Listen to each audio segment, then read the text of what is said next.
సమ్మక్క సార్లమల జాతరలో తన పెంపుడు కుక్క తులాభారంతో బెల్లం సమర్పించిన ఘటనపై హీరోయిన్ టీనా శ్రావ్య క్షమాపణలు చెప్పారు. ఇక తన చర్యల వల్ల ఎవరి మానోభావాలను కూడా దెబ్బతిన్నట్లయితే హృదయపూర్వకంగా క్షమించాలని కూడా ఆమె కోరారు. తన పెంపుడు కుక్క తీవ్ర అనారోగ్యానికి గురైన సమయంలో అది కోలుకుంటే అమ్మవార్లకు మొక్కు చెల్లించుకుంటానని తాను సంకల్పించానని టీనా శ్రావ్య తెలిపారు. అయితే తాను చేసిన విధంగా గిరిజన సాంప్రదాయాలకు అనుగుణంగా లేదని తర్వాత తెలుసుకున్నానని స్పష్టం చేశారు. అనుకోకుండా సాంప్రదాయాలకు భిన్నంగా వ్యవహరించినందుకు విచారం వ్యక్తం చేసిన టీనా శ్రావ్య సమ్మక్క సారక్క జాతరకు సంబంధించిన ఆచారాలు సాంప్రదాయాల పట్ల తనకు గౌరవం ఉందని పేర్కొన్నారు. ఈ విషయంలో ఎవరి మనోభావాలైనా దెబ్బతిన్నట్లయితే మరోసారి క్షమాపణలు తెలియజేస్తున్నట్లు ఆమె తెలియజేశారు.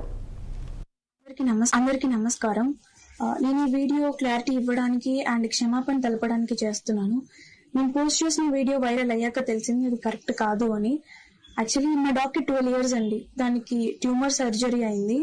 అది రికవరీ అవ్వాలని నేను నా అమ్మని మొక్కుకున్నాను. సో అది రికవరీ అయింది, నడుస్తుంది. సో ఆ మొక్కు చెల్లించాలని మా డాగ్ ని బంగారం తూకం వేయడం జరిగింది. సో అది నేను ప్రేమతో భక్తితో మాత్రమే చేశాను. నేను ఏం ఉద్దేశించి ఎవరిని కించపరచాలని చేయలేదు. మన మేడారం జాతర సాంప్రదాయం ప్రకారం, గిరిజనుల ఆచారాల ప్రకారం అది తప్పు నేను ఇప్పుడే తెలుసుకున్నాను. సో నేను చేసిన ఈ పొరపాటు వల్ల ఎవరైనా హర్ట్ అయి ఉంటే సారీ.